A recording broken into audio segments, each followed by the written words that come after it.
Subscribe now and press the bell icon. Never miss an update.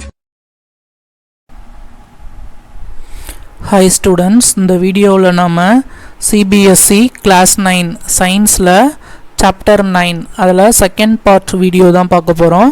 So இதில் நம்ம என்ன பார்க்க போகிறோம் அப்படின்னா ஃபர்ஸ்ட் லா ஆஃப் மோஷன் அதை பற்றி தான் படிக்க போகிறோம். ஸோ இதுக்கு முன்னாடி வீடியோவில் நம்ம ஃபோர்ஸ்னால் என்ன, ஃபோர்ஸில் என்னென்ன டைப்ஸ் இருக்குது, ஸோ இது எல்லாமே முன்னாடி வீடியோவில் பார்த்தாச்சு. ஸோ நீங்கள் இப்போ தான் ஃபஸ்ட் டைம் என்னோடய வீடியோ பார்க்குறீங்க அப்படின்னா என்னோடய சேனலை சப்ஸ்கிரைப் பண்ணிக்கோங்க. அண்ட் அந்த ஃபஸ்ட் பார்ட் வீடியோவையும் நீங்கள் பார்த்துட்டு இந்த செகண்ட் பார்ட் வந்தீங்க அப்படின்னா உங்களுக்கு கொஞ்சம் புரியும். அதனால் செகண்ட் பார்ட் நீங்கள் டைரெக்டாக பார்க்குறீங்க அப்படின்னா இந்த லெசனோட ஃபஸ்ட் பார்ட் வீடியோ பார்த்துட்டு அதுக்கப்புறமா இந்த வீடியோ வீடியோ பாருங்கள். ஓகேங்களா?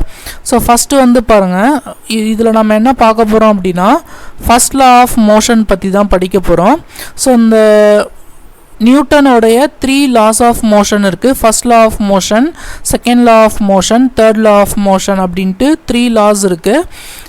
இந்த லாஸ் எல்லாமே இவர் எதை பேஸ் பண்ணி நியூட்டன் பார்த்தீங்க அப்படின்னா இந்த 3 லாவையும் கொண்டு வந்தார் அப்படின்னா based on Galileo's experiment. So Galileo என்ன பண்ணார் அப்படின்னா ஒரு எக்ஸ்பிரிமெண்ட் பண்ணார். அந்த எக்ஸ்பிரிமெண்ட்டை பேஸ் பண்ணி தான் பார்த்தீங்க அப்படின்னா இந்த ஃபர்ஸ்ட் லா ஆஃப் மோஷனும் அண்ட் அதை பேஸ் பண்ணி தான் second law of motion, third law of motion அதெல்லாம் நியூட்டன் டெரைவ் பண்ணுறாரு. ஓகேங்களா? ஸோ ஃபஸ்ட்டு நம்ம அந்த கலீலியோ பண்ண எக்ஸ்பிரிமெண்ட்டை பார்த்துட்டு அதுக்கப்புறம் ஃபர்ஸ்ட் லா ஆஃப் மோஷன் பார்க்கலாம். ஓகேங்களா?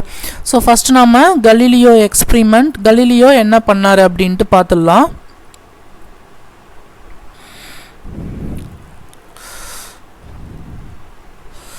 So Galileo experiment.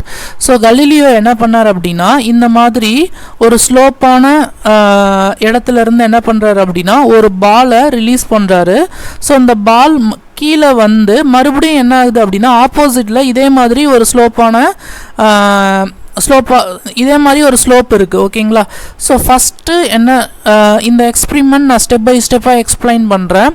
ஃபஸ்ட்டு பார்த்தீங்க அப்படின்னா இந்த ஆங்கிளும் ஈக்குவலாக இருக்கிற மாதிரி என்ன பண்ணுறாரு அப்படின்னா அந்த ஸ்லோப்பை ரெடி பண்ணுறாரு. ஃபஸ்ட்டு இந்த ஹைட்டில் இருந்து ஒரு பர்டிகுலர் ஹைட்டில் இருந்து அந்த பாலை ரிலீஸ் பண்ணும்போது அந்த பால் பார்த்தீங்க அப்படின்னா கீழே ஃப்ளோரை தொட்டுட்டு மறுபடியும் பார்த்திங்கன்னா அந்த பால் இனிஷியலாக எவ்வளோ ஹைட்டில் இருந்ததோ அவ்வளோ ஹைட்டுக்கு அந்த பால் லிஃப்ட் ஆகுது. ஓகேவா?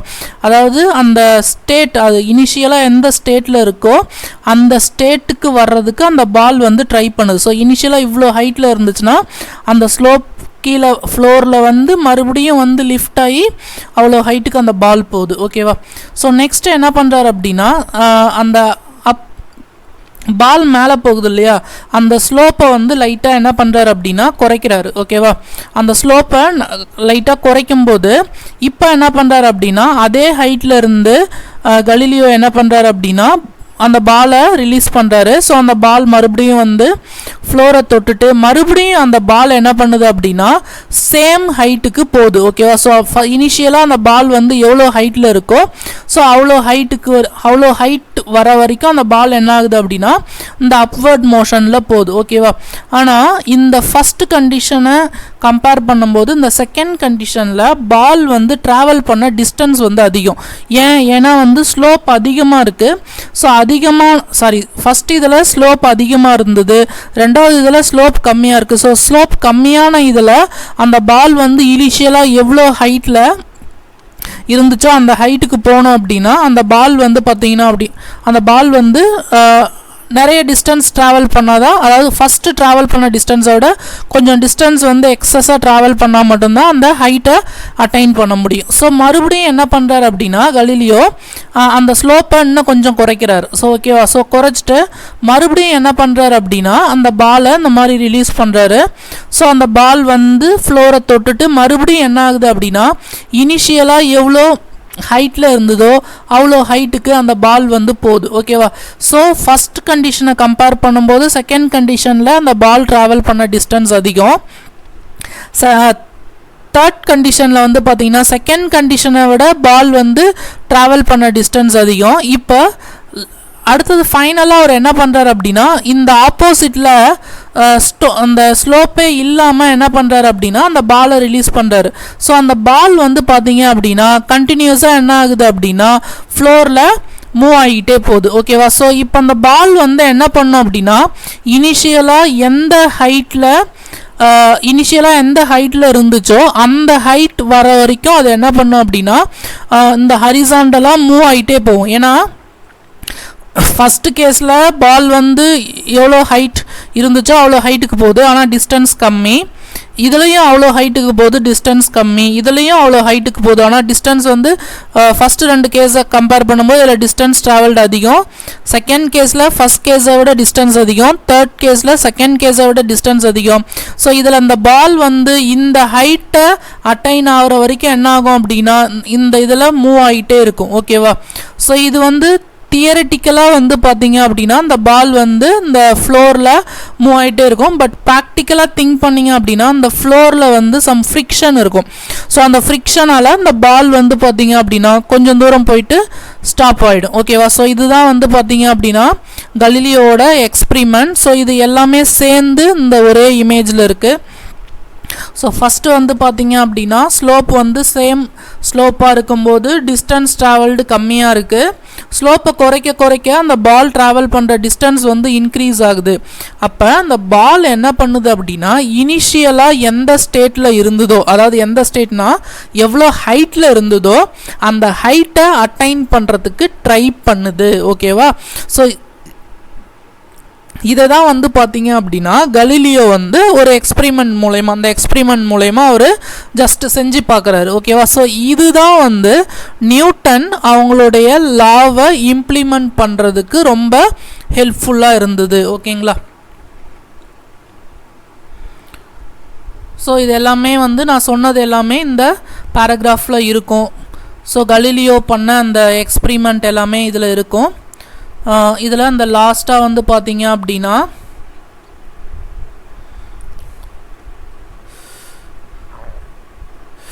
if the right side plane were ultimately made horizontal, that is the slope is reduced to 0, the marble would continue to travel forever trying to reach the same height that it was released from. So அந்த ஸ்லோப்பை வந்து பார்த்தீங்க அப்படின்னா 0க்கு கொண்டு வந்துட்டாங்க அப்படின்னா அந்த marble என்ன பண்ணும் அப்படின்னா எந்த ஹைட்லேருந்து ரிலீஸ் பண்ணாங்களோ அந்த ஹைட்டை அதை அட்டைன் பண்ணுறதுக்கு ட்ரை பண்ணும். The unbalanced forces on the marble in this case are 0. So இதில் வந்து அந்த மார்பல் மேலே எந்த ஃபோர்ஸும் இருக்காது. ஸோ அந்த மார்பல் வந்து என்ன ஆகும் அப்படின்னா அந்த ஃப்ளோரில் ரொட்டேட் ஆகி போயிட்டே இருக்கும். It thus suggests that the unbalanced external force is required to change the motion of the marble, but no net force is needed to sustain the uniform motion of the marble. So இதில் வந்து அந்த marble மேலே எந்த ஃபோர்ஸும் act ஆகலை. So அந்த marble வந்து rotate ஆகிட்டே போகும். ஏன்னா அந்த மார்பல் வந்து சம் ஹைட்லேருந்து ஃபால் ஆகிருக்கு. நான் வந்து இந்த லாஸ்ட் கேஸ் பற்றி பேசுகிறேன். லாஸ்ட் கேஸில் ஸ்லோப்பே இல்லை, அது நம்ம ஹரிசாண்டலாக மாற்றிட்டோம் அப்படின்னா ஸ்லோப் 0. ஸோ அந்த மார்பல் வந்து ரொட்டேட் ஆகிட்டே போய்கிட்டே இருக்கும். பட் ப்ராக்டிக்கலாக இது பாசிபிள் கிடையாது. ஏன் அப்படின்னா அந்த ஃப்ளோரோட ஃபிக்ஷனால் மார்பல் வந்து கொஞ்சம் தூரம் போயிட்டு ஸ்டாப் ஆகிடும். ஓகேவா? ஸோ அதுதான் சொல்லியிருக்காங்க. In practical situations it is difficult to achieve zero unbalanced force. This is because of the presence of friction force. So அந்த ஃப்ளோரோடைய ஃப்ரிக்ஷன் ஃபோர்ஸால் அது வந்து பார்த்தீங்க அப்படின்னா அப்படியே தான் இருக்கும், acting opposite to the direction of motion. So அந்த மார்பல் வந்து எந்த டைரக்ஷனில் ரொட்டேட் ஆகுதோ அதுக்கு ஆப்போசிட்டில் ஃப்ரிக்ஷனல் ஃபோர்ஸ் வந்து பார்த்தீங்க அப்படின்னா ஆக்ட் ஆகும். Thus in practice the marble stops after traveling some distance. So அந்த மார்பல் கொஞ்சம் தூரம் போயிட்டு என்ன ஆகும் அப்படின்னா ஸ்டாப் ஆகிடும். The effect of the frictional force can be minimized by using a smooth marble and smooth plane and providing lubricant on the top of the plane. So இந்த marble வந்து பார்த்தீங்க அப்படின்னா ஸ்மூத் மார்பல்னால் ரஃப்பாக இல்லாமல் ஸ்மூத்தாக இருக்கிற மார்பல் எடுத்துக்கிட்டு, அதாவது பால் தான், அதே மாதிரி இந்த சர்ஃபேஸையும் வந்து லூப்ரிகண்ட் அப்ளை பண்ணிவிட்டு நம்ம இந்த மாதிரி பாலை ரிலீஸ் பண்ணோம் அப்படின்னா மேபி இந்த பால் வந்து மோர் டிஸ்டன்ஸ் ட்ராவல் பண்ணுறதுக்கு பாசிபிள் இருக்குது. அதுதான் அவங்க வந்து லாஸ்ட்டாக சொல்லியிருக்காங்க. ஸோ இந்த கலீலியோவோட இந்த எக்ஸ்பிரிமெண்ட் தான் வந்து பார்த்திங்க அப்படின்னா நியூட்டன் வந்து அவங்களுடைய லாஸை எடுத்துகிட்டு வர்றதுக்கு ரொம்ப ஹெல்ப்ஃபுல்லாக இருந்துச்சு. ஓகேவா?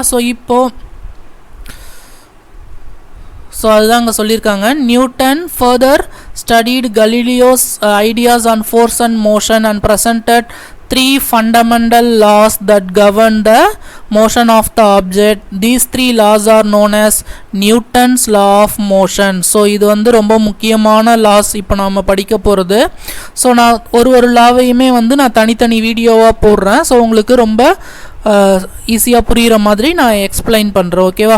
ஸோ மொத்தம் வந்து நியூட்டனுடைய மோஷனில் எத்தனை லாஸ் இருக்குது அப்படின்னா, நியூட்டன் லா ஆஃப் மோஷன் எத்தனை இருக்குது அப்படின்னா 3 இருக்குது. அதில் ஃபர்ஸ்ட் லா பற்றி தான் நம்ம படிக்க போகிறோம். ஸோ ஃபர்ஸ்ட் லா வந்து பார்த்திங்க அப்படின்னா ரொம்ப சிம்பிள் தான். ஸோ இதுதான் வந்து பார்த்திங்கன்னா first law. The first law of motion is stated as, so இதுதான் first law of motion.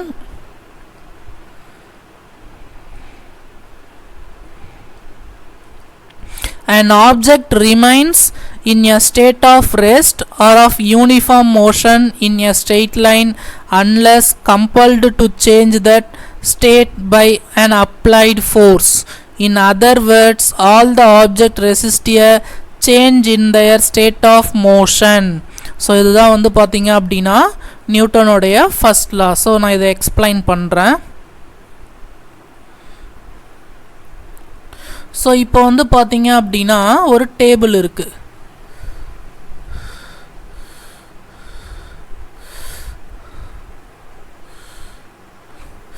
So ஒரு டேபிள் இருக்குன்னு வச்சுக்கோங்க. ஸோ அந்த டேபிள் மேலே ஒரு புக் இருக்குது, ஒரு பால் இருக்குதுன்னு வச்சுக்கோங்க. அந்த டேபிள் மேலே ஒரு பால் இருக்குது ஆர் ஒரு புக்கு இருக்குதுன்னு வச்சுக்கோங்களேன். இப்போ அந்த புக்கு வந்து பார்த்தீங்க அப்படின்னா ரெஸ்ட்டில் இருக்கும். இந்த புக்கு வந்து ரெஸ்ட்டில் இருக்கும். எப்போ வரைக்கும் ரெஸ்ட்டில் இருக்கும்? இந்த புக் மேலே எக்ஸ்டர்னலாக ஒரு ஃபோர்ஸ் வந்து ஆக்ட் ஆகிற வரைக்கும் அந்த புக் வந்து பார்த்தீங்க அப்படின்னா ரெஸ்ட்டில் தான் இருக்கும். ஓகேவா? ஸோ ஒரு ஆப்ஜெக்ட் வந்து ரெஸ்ட்டில் இருந்துச்சு அப்படின்னா அந்த ஆப்ஜெக்ட் மேலே எக்ஸ்டர்னலாக ஒரு ஃபோர்ஸ் வந்து ஆக்ட் ஆகிற வரைக்கும் அந்த ஆப்ஜெக்ட் வந்து ரெஸ்ட்டில் தான் இருக்கும். இது ஃபஸ்ட்டு. செகண்ட் வந்து பார்த்தீங்க அப்படின்னா இப்போ ஒரு பால் இருக்குதுன்னு வச்சுக்கோங்களேன். ஒரு கிரிக்கெட் பிளேயர் என்ன பண்ணுறாரு, ஒரு பாலை அடிக்கிறாரு. ஸோ அந்த பால் வந்து பார்த்தீங்க அப்படின்னா மோஷனில் இருக்கும். ஸோ எப்போ வரைக்கும் இந்த பால் மோஷனில் இருக்கும்? ஒரு பிளேயர் வந்து இந்த பாலை கேட்ச் பண்ணுற வரைக்கும் வந்து பார்த்தீங்க அப்படின்னா அந்த பால் வந்து மோஷனில் இருக்கும். அப்படி இல்லை அந்த பால் வந்து அவர் கேட்ச் பண்ணல, இல்லை பவுண்ட்ரியை நோக்கி போகுது அப்படின்னா அந்த பால் எப்போ வரைக்கும் மோஷனில் இருக்கும்னா அந்த ஃப்ளோருக்கும், அதாவது தரைக்கும் கிரவுண்டுக்கும் அந்த பாலுக்கும் நடுவில் ஃப்ரிக்ஷனல் ஃபோர்ஸ் இருக்கும். அதனால் அந்த பால் வந்து கொஞ்சம் தூரம் போயிட்டு என்ன ஆகும்? ஸ்டாப் ஆகிடும். ஸோ அந்த பால் வந்து எதனால் ஸ்டாப் ஆகுது? எய்தர் அந்த ஒரு பிளேயர் வந்து கேட்ச் பிடிக்கிறது மூலயமா அந்த மோஷனை ஸ்டாப் பண்ணலாம். அப்படி இல்லை அந்த பால் கிரவுண்டில் விழுந்து போகும்போது கிரவுண்டுக்கும் பாலுக்கும் நடுவில் இருக்கிற ஃப்ரிக்ஷனால் அந்த பால் வந்து ஸ்டாப் ஆகலாம். அப்படி இல்லை இந்த கேட்சும் பிடிக்கல, இந்த கிரவுண்டுக்கும் பாலுக்கும் நடுவில் இந்த ஃப்ரிக்ஷனும் இல்லை அப்படின்னா அந்த பால் வந்து பார்த்தீங்க அப்படின்னா மூவிங்லேயே தான் இருக்கும். ஓகேவா?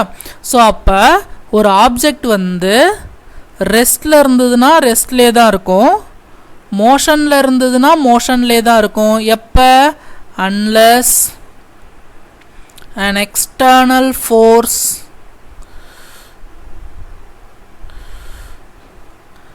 acts on it. ஸோ எக்ஸ்டர்னலாக ஒரு ஃபோர்ஸ் அது மேலே ஆக்ட் ஆகிற வரைக்கும் அந்த ஆப்ஜெக்ட் வந்து ரெஸ்ட்டில் இருந்தால் ரெஸ்ட்டில் தான் இருக்கும், ஆர் மோஷனில் இருந்தால் மோஷனில் தான் இருக்கும். எக்ஸ்டர்னலாக எப்போ அது மேலே ஒரு ஃபோர்ஸ் ஆக்ட் ஆகுதோ அப்போ தான் ரெஸ்ட்டில் இருக்கிற ஆப்ஜெக்ட் மூவ் ஆகும், ஆர் மூவில் இருக்கிற ஆப்ஜெக்ட் வந்து ரெஸ்ட்டுக்கு வரும். ஓகேங்களா? ஸோ இதுதான் வந்து பார்த்தீங்க அப்படின்னா நியூட்டனுடைய ஃபர்ஸ்ட் லா. ஓகேவா? ஸோ இதில் நீங்கள் இன்னும் என்ன தெரிஞ்சுக்கணும் அப்படின்னா, இதை வேறு மாதிரி எப்படி சொல்லலாம் அப்படின்னா, an object resists its change of state. So ஒரு ஆப்ஜெக்ட் என்ன பண்ணும், அந்த சேஞ்ச் ஆஃப் ஸ்டேட்டை வந்து ரெசிஸ்ட் பண்ணும். ஒரு ஆப்ஜெக்ட் வந்து சேஞ்ச் ஆஃப் ஸ்டேட்டை ரெசிஸ்ட் பண்ணும். ஃபார் எக்ஸாம்பிள், ஒரு பெரிய கல் இருக்குதுன்னு வச்சுக்கோங்க, ஒரு பெரிய ஸ்டோன் இருக்குது, பாறை இருக்குது, ஓகேவா. ஸோ இதோட வெயிட் வந்து ஒரு 200 kgன்னு வச்சுக்கோங்களேன். ஸோ இது மேலே ஒரு காற்று படுதுன்னு வச்சுக்கோங்களேன், இந்த ஸ்டோன் மூவ் ஆகுமா? ஆகாது. ஏன்னா இப்போ ஒரு காற்று இது மேலே படும்போது, ஏர் இது மேலே படும்போது, that air should exert some force on the stone. அந்த ஏர் என்ன பண்ணும் அப்படின்னா இந்த ஸ்டோன் மேலே கொஞ்சம் ஃபோர்ஸை எக்ஸர்ட் பண்ணும். ஆனால் அந்த ஃபோர்ஸை எடுத்துக்கிட்டு கண்டிப்பாக அந்த ஸ்டோன் வந்து பார்த்திங்கன்னா மூவ் ஆகாது. அது என்ன பண்ணும் அப்படின்னா இந்த ரெஸ்ட்டு வந்து, அதாவது இந்த ஏர் வந்து இந்த ஸ்டோனோடைய ரெஸ்ட் மோஷனை சேஞ்ச் பண்ணுறதுக்கு ட்ரை பண்ணோம். பட் ஆனால் இந்த கல் வந்து பார்த்திங்க அப்படின்னா, ஸ்டோன் வந்து பார்த்திங்க அப்படின்னா அதோட ஸ்டேட்டை சேஞ்ச் பண்ணாது, சேஞ்ச் பண்ணுறத ரெசிஸ்ட் பண்ணோம், ஓகேவா. ஸோ இதுதான் வந்து பார்த்திங்க அப்படின்னா நியூட்டனுடைய ஃபர்ஸ்ட் லா, ஓகேவா. இது ரெண்டுமே நியூட்டனுடைய ஃபர்ஸ்ட் லா தான். இதை இப்படியும் சொல்லலாம், இப்படியும் சொல்லலாம், ஓகேவா. ஸோ ரெஸ்ட் ஆர் மோஷன் அது வந்து அதே ஸ்டேட்லேயே தான் இருக்கும். எப்போ வரைக்கும்? எக்ஸ்டர்னலாக ஒரு ஃபோர்ஸ் அந்த ஆப்ஜெக்ட் மேலே ஆக்ட் ஆகிற வரைக்கும், ஓகேவா. The object will remains at rest or in a state of motion unless there is an external force acts on it. So எக்ஸ்டர்னலாக ஒரு ஃபோர்ஸ் ஆக்ட் பண்ணுற வரைக்கும் ஆப்ஜெக்ட் ரெஸ்ட்டில் இருந்தால் ரெஸ்ட்டில் தான் இருக்கும், மோஷனில் இருந்தால் மோஷனில் தான் இருக்கும், ஓகேங்களா. ஸோ அதே மாதிரி வேறு மாதிரி எப்படி சொல்லணும்னா, ஒரு ஆப்ஜெக்ட் வந்து அதோடைய சேஞ்ச் ஆஃப் ஸ்டேட்டை வந்து பார்த்திங்க அப்படின்னா ரெசிஸ்ட் பண்ணும், ஓகேவா. ஸோ இதுதான் வந்து நியூட்டனுடைய first law. In other words, all objects resist a change in their state of motion. So இப்போ இந்த paragraph, இந்த first law புரியுதா பாருங்க. An object remains in state of rest. ஒரு ஆப்ஜெக்ட் வந்து state of restலே தான் இருக்கும், or of uniform motion or motionலே தான் இருக்கும், in a straight line, unless compelled to change that state by applied force. So external ஒரு force வந்து apply பண்ணுற வரைக்கும், எக்ஸ்டர்னலாக ஒரு ஃபோர்ஸ் வந்து அப்ளை பண்ணுற வரைக்கும் அந்த ஆப்ஜெக்ட் வந்து ரெஸ்ட்டில் இருந்ததுன்னா ரெஸ்ட்டில் தான் இருக்கும், மூவிங்கில் இருந்ததுன்னா மூவிங்கில் தான் இருக்கும். ஸோ அடுத்தது பாருங்கள். In a qualitative way the tendency to undisturbed object to stay at the rest or keep moving with the same velocity is called inertia. So இது வந்து ரொம்ப ரொம்ப முக்கியமான கான்செப்ட். இப்போ நம்ம நெக்ஸ்ட் என்ன பண்ண போகிறோம் அப்படின்னா இனர்ஷியா பற்றி படிக்க போகிறோம். ஸோ இனர்ஷியா அப்படின்றது என்ன அப்படின்னா, ஒரு ஆப்ஜெக்ட் வந்து ரெஸ்ட்டில் இருந்தது அப்படின்னா நான் ரெஸ்ட்லே தான் இருப்பேன் அப்படின்னு சொல்லும். அதே மாதிரி ஒரு ஆப்ஜெக்ட் வந்து மூவிங்கில் இருக்குது அப்படின்னா நான் மூவிங்லே தான் இருப்பேன் அப்படின்னு சொல்லும். என்ன நீங்கள் ரெஸ்ட்டில் இருக்கிறத நீங்கள் என்னை மூவ் பண்ண வைக்கவோ, இல்லை நான் மூவிங்கில் இருந்தேன் அப்படின்னா என்னை ரெஸ்ட்டில் வரவோ நீங்கள் ட்ரை பண்ணிங்க அப்படின்னா நான் அதை ரெசிஸ்ட் பண்ணுவேன். இதுதான் வந்து பார்த்தீங்கன்னா இனர்ஷியா, ஓகேவா. This is why the first law of motion is also known as the law of inertia. So இது ரொம்ப ரொம்ப முக்கியமான point. So first law of inertia, first law of motion, அதுக்கு இன்னொரு பேர் என்ன அப்படின்னா law of inertia. First law of மோஷனுக்கு இன்னொரு பேர் என்ன? Law of inertia. So first லானா என்னன்னு உங்களுக்கு தெரிஞ்சிருக்கும்னு நினைக்கிறேன். ஃபர்ஸ்ட் லானா எக்ஸ்டர்னலாக ஒரு ஃபோர்ஸ் அப்ளை பண்ணாத வரைக்கும் ஆப்ஜெக்ட் வந்து ரெஸ்ட்டில் இருந்ததுன்னா ரெஸ்ட்டில் தான் இருக்கும், மூவிங்கில் இருந்ததுன்னா மூவிங்கில் தான் இருக்கும். ஸோ இப்போ இந்த இனர்ஷியானா என்னன்னு படிச்சிடலாம். ஸோ இனர்ஷியானா என்னன்னு படிச்சிட்டோம் அப்படின்னா இது எப்படி ஃபர்ஸ்ட் லா கூட ரிலேட் ஆகுது அப்படின்றது உங்களுக்கு புரியும், ஓகேவா. ஸோ நான் அந்த ஃபர்ஸ்ட் லாவே இப்போது நான் 2 டைப்பாக எக்ஸ்பிளைன் பண்ணியிருக்கேன். ஸோ ஃபஸ்ட்டு வந்து எக்ஸ்டர்னலாக ஃபோர்ஸ் ஆக்ட் ஆகிற வரைக்கும் ஆப்ஜெக்ட் அதே ஸ்டேட்டில் தான் இருக்கும். அது ரெஸ்ட்டில் இருந்தால் ரெஸ்ட்டில் தான் இருக்கும், மோஷனில் இருந்தால் மோஷனில் தான் இருக்கும்னு சொன்னேன். அப்படி இல்லைனா ஆப்ஜெக்ட் வந்து அதோட ஸ்டேட்டை சேஞ்ச் பண்ண விடாது. நான் ரெஸ்ட்டில் இருந்தேன்னா ரெஸ்ட்டில் தான் இருக்கேன், மூவிங்கில் இருந்தேன்னா மூவிங்கில் தான் இருப்பேன், என்ன நீங்கள் சேஞ்ச் பண்ணக்கூடாது அப்படின்ட்டு அது சொல்லும். ஸோ அதை தான் வந்து பார்த்திங்கன்னா நம்ம இனர்ஷியா அப்படின்னு சொல்கிறோம். சொல்லுன்னா ஆப்ஜெக்ட் சொல்ல போகிறது கிடையாது, நான் ஒரு எக்ஸாம்பிளுக்கு சொல்கிறேன், ஓகேங்களா. ஸோ இனர்ஷியா அப்படின்றது வந்து பார்த்திங்கன்னா நம்ம டே டு டே லைஃப்பில் இதை நம்ம கடந்து தான் வரோம். அந்த இனர்ஷியா அப்படின்றத நம்ம கடந்து தான் வரோம். ஸோ இது வந்து படிக்கிறதுக்கு ரொம்ப இன்ட்ரெஸ்ட்டாக இருக்கும். ஸோ ஃபஸ்ட்டு வந்து நம்ம இப்போ நெக்ஸ்ட்டு நம்ம என்ன படிக்க போகிறோம் அப்படின்னா இனர்ஷியானா என்ன அப்படின்ட்டு படிக்க போகிறோம். ஓகேங்களா? So inertia,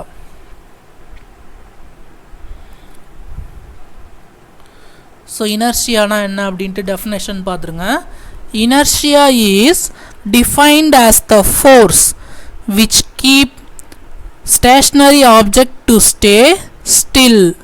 so stationary object இருந்ததுன்னா அது என்ன பண்ணும், அப்படியே தான் இருக்கும். Or moving object in motion at the same speed in the same direction unless it is stopped by an external force. So inertia அப்படின்றது ஒரு ஆப்ஜெக்ட் வந்து ஸ்டேஷ்னரியாக இருந்துச்சுன்னா நான் ஸ்டேஷ்னரியாக தான் இருப்பேன் அப்படின்னு சொல்லும்.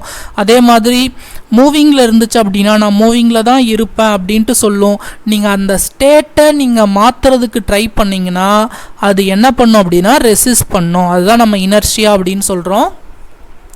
So it can also be defined as the resistance of an object to resist change by remaining its state of rest or in motion. So இதுதான் இனர்ஷியாவோட பியோர் டெஃபினேஷன். ஸோ இனர்ஷியா அப்படின்றது என்ன அப்படின்னா ஒரு ஆப்ஜெக்ட் வந்து ரெஸ்ட்டில் இருந்தால் அது ரெஸ்ட்டில் இருக்கிறதுக்கே ட்ரை பண்ணும், மோஷனில் இருந்தால் மோஷனில் இருக்கிறதுக்கே ட்ரை பண்ணும். நீங்கள் வந்து அதோட ஸ்டேட்டை நீங்கள் மாற்றணும்னு நினச்சிங்க அப்படின்னா அது ரெசிஸ்ட் பண்ணும். ஓகேவா?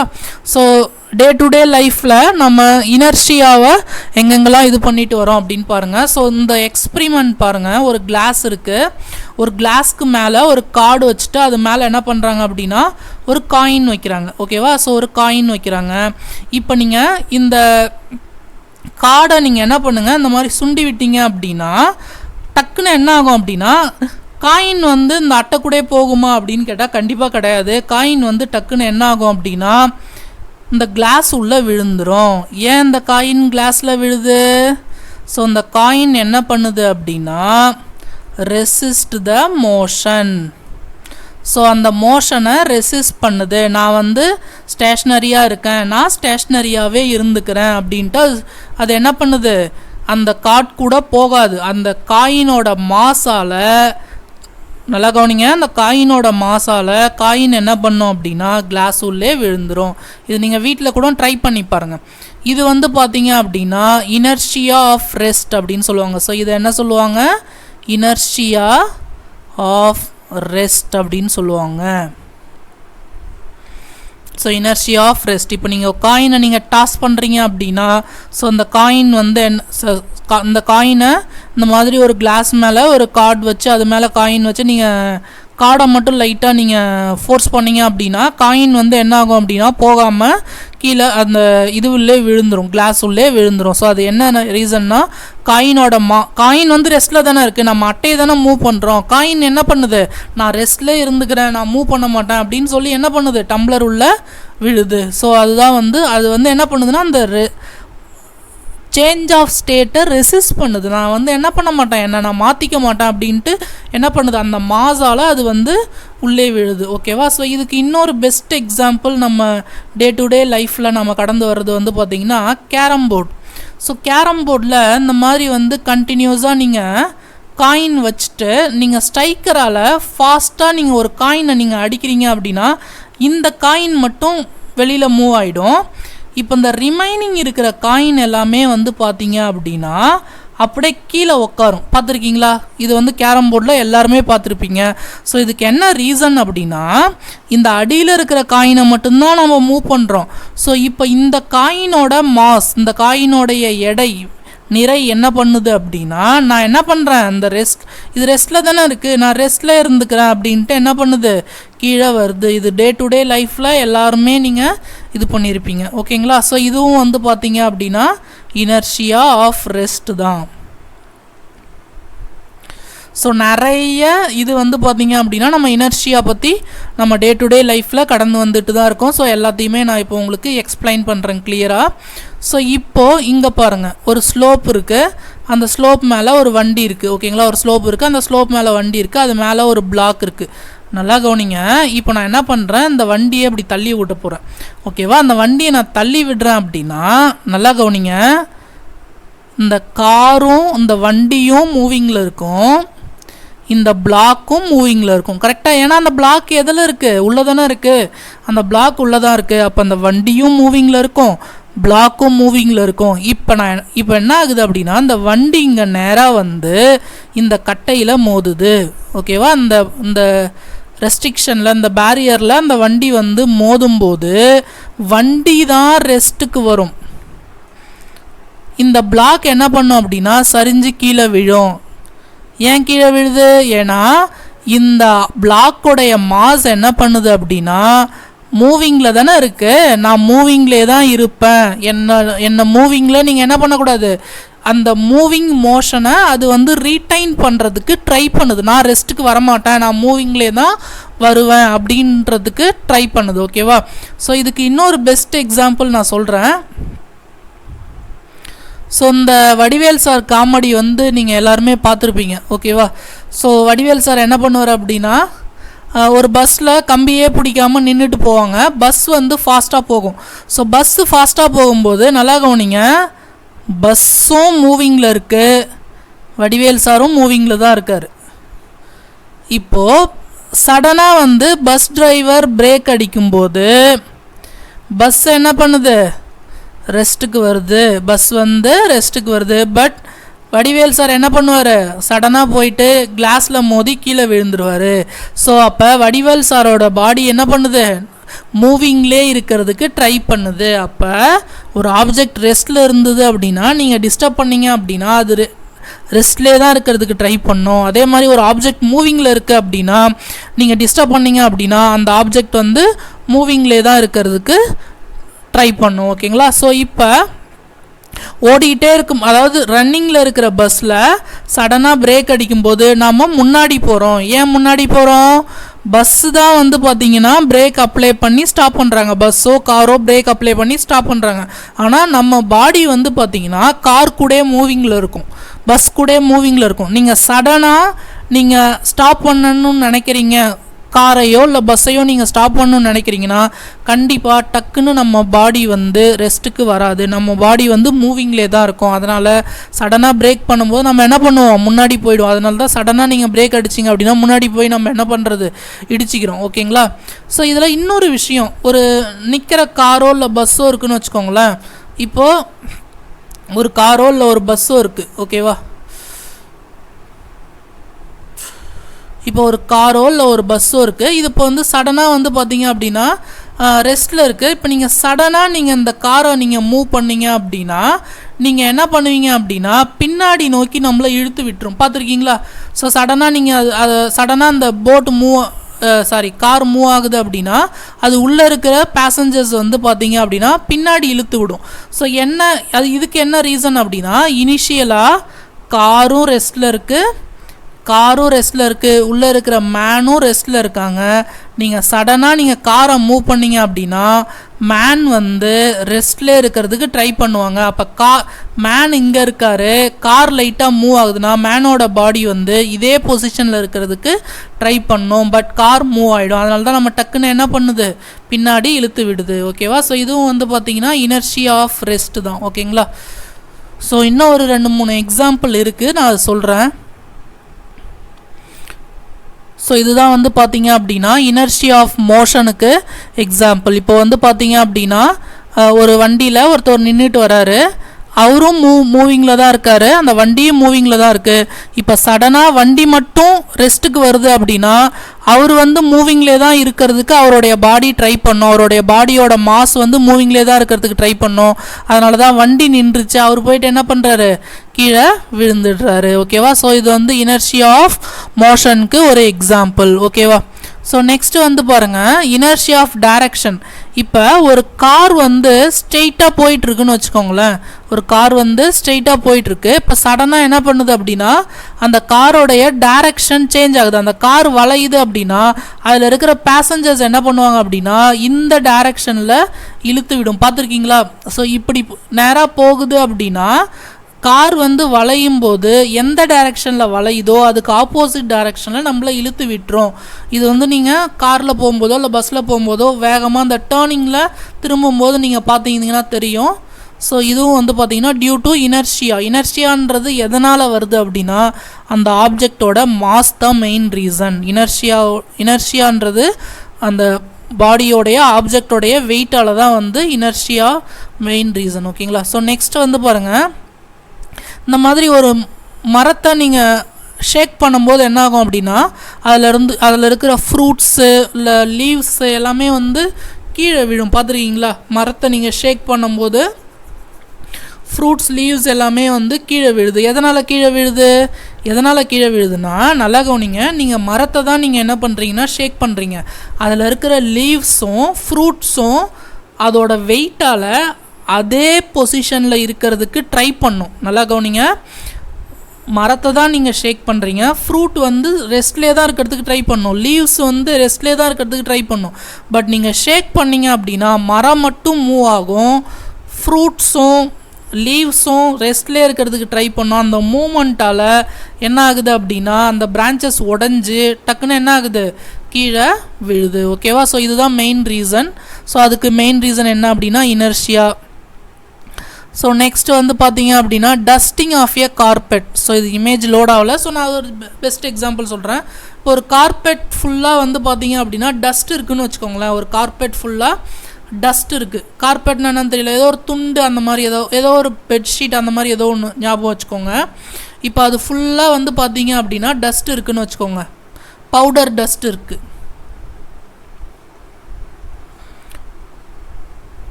ஸோ ஒரு கார்பெட் இருக்குது, இந்த கார்பெட்டில் ஃபுல்லாக வந்து பார்த்தீங்க அப்படின்னா இந்த மாதிரி பவுடர் டஸ்ட் இருக்குது. ஓகேவா, டஸ்ட் இருக்குது. இப்போ நீங்கள் என்ன பண்ணுங்கள், இந்த கார்பெட்டையோ இல்லை இந்த ஒரு பெட்ஷீட்டையோ இல்லை ஏதோ ஒரு துண்டு ஏதோ சம்திங் அந்த கிளாத்தை வந்து நீங்கள் ஒரு ஸ்டிக் வச்சு நீங்கள் அடிச்சிங்க அப்படின்னா அந்த டஸ்ட்டு எல்லாம் என்ன ஆகும் அப்படின்னா கீழே விழும். பார்த்துருக்கீங்களா? இது வந்து நீங்கள் எல்லாருமே கண்டிப்பாக வந்து இதெல்லாம் நான் பார்த்ததே இல்லை அப்படின்னே நீங்கள் எதையுமே சொல்ல முடியாது. ஸோ இது எல்லாருமே எல்லா டே டு டே லைஃப்பில் நம்ம கடந்து வர இன்சிடென்ட்ஸ் தான். ஸோ ஒரு டஸ்ட்டான கிளாத்து, ஓகேவா, அதில் ஒரே ஒரு சாண்டி பவுடர் டஸ்ட் இருக்குது அப்படின்னா நீங்கள் அதை வந்து ஒரு ஸ்டிக் கொண்டு அடிச்சிங்க அப்படின்னா என்ன ஆகும் அப்படின்னா அந்த டஸ்ட்டுலாம் கீழே விழும். எதனால் கீழே விழுது அப்படின்னா நீங்கள் மூவ் பண்ணுறது இந்த கிளாத்தை தான் வந்து பார்த்தீங்க அப்படின்னா இந்த ஸ்டிக் கொண்டு மூவ் பண்ணுறீங்க. ஆனால் அதில் இருக்கிற டஸ்ட்டு என்ன பண்ணும் அப்படின்னா நான் அதே பொசிஷனில் தான் இருப்பேன் அப்படின்ட்டு என்ன பண்ணும், அந்த மோஷனை ரெசிஸ்ட் பண்ணும். ஸோ சடனாக வந்து அந்த கார்பெட் மூவ் ஆகும்போது டஸ்ட்டு அதே பொசிஷனில் இருக்கும். ஸோ அதனால் என்ன ஆகுது, கார்பெட் மூவ் ஆகும்போது டஸ்ட்டு வந்து அதே பொசிஷனில் இருந்து கீழே விழுது. ஓகேவா. ஸோ இது எல்லாருமே வந்து நீங்கள் உங்கள் டே டு டே லைஃப்பில் கடந்து வந்து தான் இருப்பீங்க. ஓகேவா. ஸோ நெக்ஸ்ட்டு இன்னொரு example, falling forward while getting from a moving bus. Yes. So ஃபாஸ்ட்டாக பஸ் மூவ் ஆகிட்டு இருக்கும்போது நம்ம சடனாக பிரேக் பண்ணும்போது நம்ம என்ன பண்ணுவோம், முன்னாடி போய் விழுந்துடும். ஓகேங்களா. ஸோ இதெல்லாமே வந்து எக்ஸாம்பிள் தான். ஸோ இந்த காயின் எக்ஸாம்பிள் நான் சொன்னதான், நீங்கள் மூவ் பண்ணிங்க அப்படின்னா அந்த கார்டை நீங்கள் தள்ளி விடும்போது என்ன ஆகும் அப்படின்னா காயின் வந்து ரெஸ்ட்லேயே இருக்கிறதுக்கு ட்ரை பண்ணும். ஓகேவா. ஸோ அதனால தான் வந்து பார்த்தீங்க அப்படின்னா கார்லலாம் நம்ம சீட் பெல்ட் யூஸ் பண்ணுறோம். ஏன் சீட் பெல்ட் யூஸ் பண்ணுறோம், சடனாக பிரேக் அப்ளை பண்ணும்போது நம்ம பாடி வந்து முன்னாடி தான் மூவ் ஆகும், ஏன்னா நம்ம மூவிங்கில் தான் இருந்திருப்போம். ஸோ நீங்கள் பிரேக் அப்ளை பண்ணிங்கன்னா கார் தான் ரெஸ்ட்டுக்கு வர ட்ரை பண்ணும், நம்ம பாடி வந்து முன்னாடி மூவ் பண்ணுறதுக்கு தான் ட்ரை பண்ணும். ஸோ அதனால தான் வந்து நம்ம பார்த்தீங்க அப்படின்னா சீட் பெல்ட் போடுறோம். ஓகேவா. ஸோ அதே மாதிரி இன்னொரு முக்கியமான விஷயம், இனர்ஷியா அப்படின்றது it is purely based on mass. ஓகேவா. ஸோ இனர்ஷியான்றது எதனால் அந்த இனர்ஷியா ப்ராப்பர்ட்டி இருக்குது அப்படின்னா it is based on mass of the material, mass of an object, mass of the body. ஓகேவா. ஸோ மாஸால் தான் வந்து அந்த இனர்ஷியாவே இருக்குது. ஓகேவா.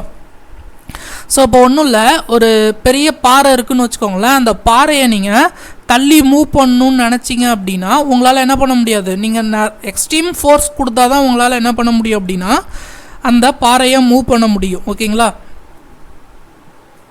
இப்போ இதுவே ஒரு அதே சைஸ்க்கு ஒரு காட்டன் இருக்குது அப்படின்னா அந்த காட்டனை உங்களால் ஈஸியாக மூவ் பண்ண முடியும். பஞ்சு பார்த்துருக்கீங்க இல்லையா. ஸோ அதை மூவ் பண்ணிங்க அப்படின்னா அந்த காட்டன் பேக்கை உங்களால் என்ன பண்ண முடியும், மூவ் பண்ண முடியும். எதனால் மூவ் பண்ண முடியுது, ஸோ பாறையை மூவ் பண்ண முடியல, ஸ்டோனை மூவ் பண்ண முடியல, பட் காட்டனை மூவ் பண்ண முடியுது. எதனால் மூவ் பண்ண முடியுது? ஸோ இதுக்கு மெயின் ரீசன் என்ன அப்படின்னா மாஸ், வெயிட். ஓகேவா? ஸோ காட்டனோட மாஸ் வந்து கம்மி. ஸோ அதை நம்மளால் ஈஸியாக மூவ் பண்ண முடியும். ஏன்னா அது கொடுக்குற ரெசிஸ்டன்ஸ், அந்த ரெசிஸ்டன்ஸ் தான் இனர்ஷியா, அது கம்மி. ஸ்டோன் கொடுக்குற ரெசிஸ்டன்ஸ் அதுதான் வந்து இனர்ஷியா, அது அதிகம். அதனால் நம்ம மூவ் பண்ணுறதுக்கு கஷ்டமாக இருக்குது. ஓகேவா? ஸோ இதுதான் புக்கில் இருக்கும். ஸோ புக்கில் இங்கே பார்த்தீங்கன்னா இனர்ஷியா இருக்குது. ஸோ எல்லாமே எக்ஸாம்பிள் கொடுத்துட்டு, ஸோ இனர்ஷியாவோட டெஃபினேஷன் வந்து பார்த்தீங்க அப்படின்னா இங்கே கொடுத்துருப்பாங்க.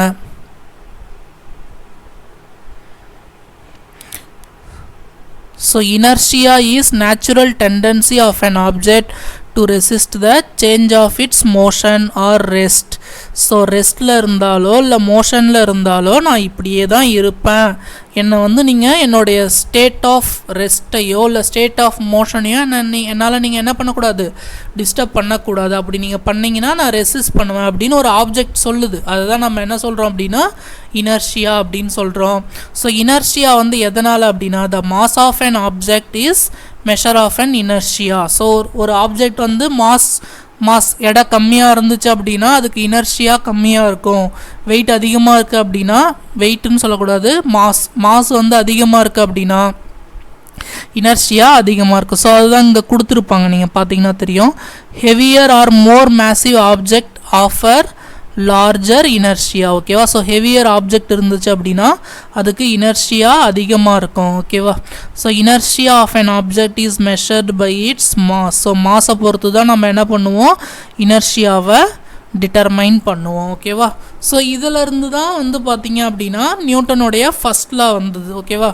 So unless an external force is applied on an object the object will remain in the state of rest or will remain in the state of straight line motion. இதான் வந்து நியூட்டனுடைய first லா. ஓகேவா? So எக்ஸ்டர்னலாக ஒரு force கொடுத்து நம்ம disturb பண்ணாத வரைக்கும் ஒரு ஆப்ஜெக்ட் வந்து ரெஸ்ட்டில் இருந்தால் ரெஸ்ட்லேயே தான் இருக்கும், மூவிங்கில் இருந்தால் மூவிங்லேயே தான் இருக்கும். ஸோ இதுதான் வந்து பார்த்தீங்க அப்படின்னா நியூட்டனுடைய ஃபர்ஸ்ட் லா.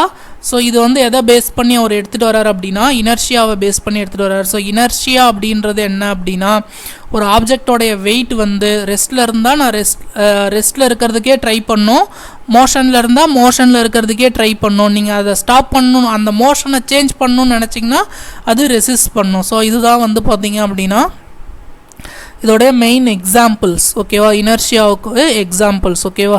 ஸோ இன்னொரு டைம் அந்த எக்ஸாம்பிள் வேணால் சொல்கிறேன். நம்ம சடனாக ஸ்டார்ட் பண்ணுற பஸ்ஸில் அதாவது ஸ்டேஷ்னரியாக இருக்கிற பேசஞ்சர்ஸ் வந்து பார்த்திங்கன்னா பின்னாடி நோக்கி இழுத்து விடும். அதே மாதிரி மூவிங்கில் இருக்கிற பஸ்ஸில் சடனாக பிரேக் போட்டிங்க அப்படின்னா நம்ம முன்னாடி நோக்கி போயிடுவோம். ஸோ அதே மாதிரி டேர்னிங்கில் நீங்கள் ஃபாஸ்ட்டாக திரும்பினீங்க அப்படின்னா எந்த சைடு திரும்புகிறீங்களோ அதுக்கு ஆப்போசிட் டைரக்ஷனில் அந்த பேசஞ்சர்ஸ் எல்லாமே வந்துடுவாங்க. ஸோ இதெல்லாம் வந்து பார்த்திங்க அப்படின்னா டே டு டே லைஃப்பில் நம்ம கடந்து வர இனர்ஷியாவுடைய எக்ஸாம்பிள்ஸ். ஓகேவா? ஸோ இதில் நீங்கள் என்னென்னலாம் தெரிஞ்சுக்கணும் அப்படின்னா நியூட்டனுடைய ஃபர்ஸ்ட் லாவோட டெஃபினேஷன் தெரிஞ்சிருக்கணும், அதே மாதிரி இனர்ஷியாவோட டெஃபினேஷன் தெரிஞ்சிருக்கணும், இனர்ஷியாவுக்கு எக்ஸாம்பிள் தெரிஞ்சிருக்கணும், அதே மாதிரி இனர்ஷியா வந்து எதை டிபெண்ட் பண்ணியிருக்கு, இனர்ஷியா வந்து எதை டிபெண்ட் பண்ணியிருக்குன்னா it purely depends on object mass. ஓகேவா? ஆப்ஜெக்டோடைய மாஸை டிபெண்ட் பண்ணி இருக்குது. ஓகேங்களா? ஸோ இது எல்லாமே தெரிஞ்சுக்கோங்க. நம்ம சிம்பிள் விஷயந்தான் படிச்சிருக்கோம். ஸோ ஏதாச்சும் டவுட் இருக்குது அப்படின்னா நீங்கள் கமெண்ட் பண்ணுங்கள். ஓகேங்களா? ஸோ இந்த வீடியோ உங்களுக்கு பிடிச்சிருந்தது அப்படின்னா லைக் பண்ணுங்கள், ஷேர் பண்ணுங்கள், என்னுடைய சேனலை சப்ஸ்கிரைப் பண்ணுங்கள். ஸோ நெக்ஸ்ட் வீடியோவில் நம்ம அந்த கொஷின்ஸ் பார்க்கலாம்.